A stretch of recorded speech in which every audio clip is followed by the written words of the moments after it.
compartilhar com ele e de repente isso vai servir de bom grado para ele. Então eu tinha separado algo aqui, mas eu vou para a Bíblia já e depois eu compartilho com vocês aqui. Nossa, fez tudo isso?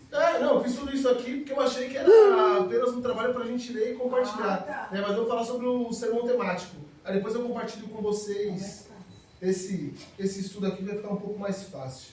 Eu vou abrir aqui em 2 Crônicas. Quem quiser abrir também, acompanhar a leitura. Vamos falar sobre o rei Ezequias. É mesmo, é de Deus então, é confirmação. Olha aqui mesmo, você está numa oração. Deus está querendo falar, não estou querendo ouvir. Isso mesmo. 29, Capítulo 29. capítulo 29, do versículo 1 ao 10. E o pastor Edson falou, o bom de ter o esboço preparado é que numa dessa, Rodrigão, né, não tem jeito, já estava aqui na agulha, né? A gente nunca espera que a gente, né, Felipão? Nunca espera, mas é chegada a hora. 2 Crônicas 29 vai dizer assim: Ezequias tornou-se rei com 25 anos de idade e o governou 29 anos em Jerusalém. Sua mãe se chamava Aviá. Deixa eu virar aqui, senão eu não vou conseguir ler. Eu estou sem. Zeia, enfim. Abia, filha de Zacarias. Ele viveu de maneira como Yahvé, o Senhor, aprova, tal como procedera o rei Davi, seu sucessor. Deixa eu pegar a minha tradução aqui, que eu também gosto da NA. Eu acredito que é de mais fácil entendimento. É que essa versão da King James aqui. Vamos lá. Ezequias tinha 25 anos de idade quando começou a reinar. E reinou 29 anos em Jerusalém. A mãe dele se chamava Abiá, era filha de Zacarias. Ezequias fez o que era reto ao Senhor, segundo tudo que o rei Davi, seu pai, havia feito. No primeiro ano do seu reinado, no primeiro mês, abriu as portas da casa do Senhor e os reparou. Trouxe os sacerdotes, os levitas, reuniu-se na praça leste e lhe disse: escutem, levitas, santifiquem-se agora a si mesmo e santifiquem a casa do Senhor, Deus dos seus pais. Tira do santuário tudo que é impuro, porque os nossos pais foram infiéis e fizeram o que era mal aos olhos do Senhor, nosso Deus, e o abandonaram. Desviaram o seu rosto dos tabernáculos do Senhor e lhe viraram as costas.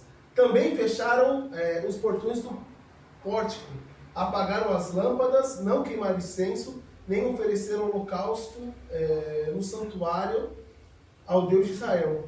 Por isso a ira do Senhor veio sobre Judá e Jerusalém, e eles os transformou em objeto de espanto, de horror e de vaias, como vocês estão vendo com seus próprios olhos. Pois eis que os nossos pais caíram à espada, e por isso os nossos filhos, as nossas filhas e as nossas mulheres foram para o cativeiro. Eu vou ler até aqui, só feche os seus olhos, vamos só orar e agradecer a Deus. Pai, nós te agradecemos.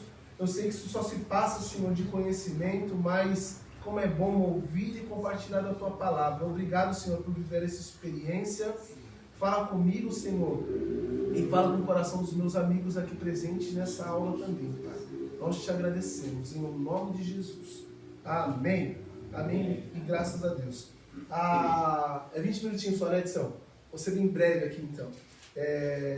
Eu lembro que quando eu comecei lá na igreja,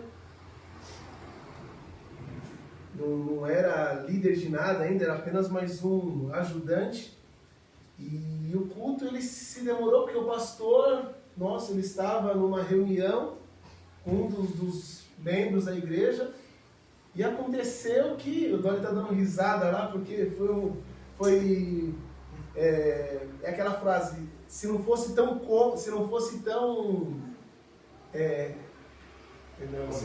Seria cômico. se não fosse trágico, seria cômico, né?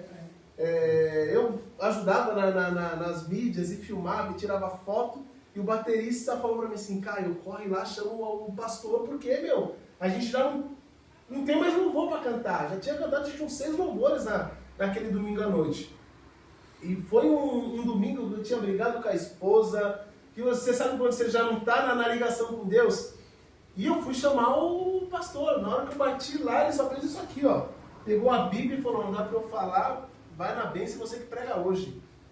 E eu mal li a Bíblia, Edson, mal li a Bíblia. Eu falei, Jesus, na hora que eu saí, encontrei a minha esposa, aquela coisa. Eu falei assim, o pastor falou que pregar. Ela falou, sobe lá e prega então. E eu pensando, eu falei, o que eu vou falar se eu não ler a Bíblia, meu Deus do céu? Aí o coração, a mil por hora, peguei a Bíblia e falei, vou falar sobre o que eu mais gosto de falar. Em Eclesiastes, capítulo 3, versículo 1, vai falar que é um tempo determinado para todas as coisas. E eu sempre gostei de falar sobre isso, sobre o tempo, sempre o tempo do Cronos, o Kairos, tempo do homem, tempo de Deus. E assim eu tentei enrolar um pouquinho lá, mas acabei de ler, Edson, acabou, não tinha mais o que falar. Não tinha um esboço, não tinha nada para ler, eu falei, pronto. E o coração começou a acelerar, eu falei, não tem mais o que falar. Aí o pastor auxiliar falou, conta um testemunho, fala alguma coisa, isso, aquilo, outro. E a igreja estava passando por uns períodos difíceis também lá. Acabou no fim, Johnny, que ele subiu lá, me abraçou, e a gente cantou um louvor todo mundo junto lá. E a igreja se deu as mãos e foi uma noite assim, forte. E eu falei, a partir daquele momento eu vou ter que começar a ler um pouquinho a Bíblia, se tiver mais uma oportunidade dessa, eu vou ter que ministrar. Então, aquela noite eu preguei, acho que 3 minutos só, a missão. 3 minutos, eu passei o microfone tremendo assim, ó. E normal. E eu chegava em casa e sempre pensava sobre isso, né? Eu falei, é o temor, quando você vai falar do Corinthians, a gente brincou agora com o Santos ali, a gente fala com propriedade porque a gente está assistindo, a gente está vendo, a gente está buscando e joga lá no Google, acompanhando, né? Eu falei, assim tem que ser com a palavra de Deus. Você vai falar de um negócio que você não está lendo, que você não está acompanhando, certamente você vai falhar, né? Então eu fiz um esbocinho aqui, né? E o tema de hoje é se posicionar como um vencedor em meio às dificuldades. Olha! É de Deus. Ezequias, ele era um jovem, tinha 25 anos, seu pai Acás fez tudo o que era errado. No versículo 7 vai dizer: chegaram a fechar as portas do pórtico. Edson, posso abrir a sua Bíblia aqui? Claro, fica Essa minha tradução aqui eu não estou. Tem a 5 tradução ali, ó. Você É o de querubim ali, ó. Pode usar aí, mas tem um acervo da.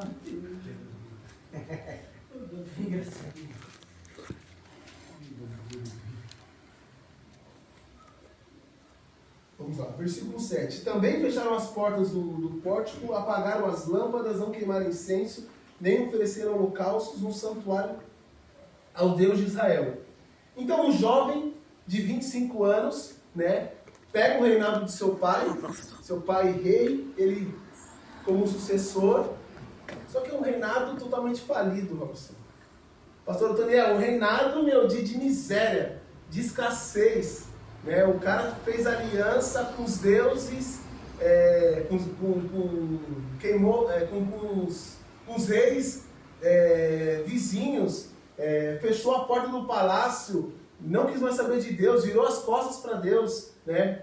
Vai dizer que ele apagou as lâmpadas, então o cara só fez coisa errada. E esse jovem com 25 anos de idade, né? Ele olha pro passado e vê que tudo que o pai dele fez não serviu de nada. Então é fácil a gente assumir alguma coisa, Edson, né? Quando está tudo bem.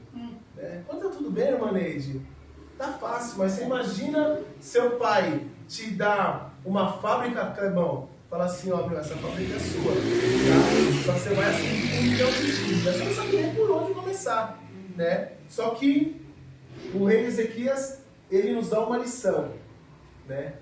De a primeira coisa que ele fez, no primeiro dia, no primeiro mês, no primeiro ano do seu reinado, ele falou, vou fazer alguma coisa diferente do que meu pai não fez.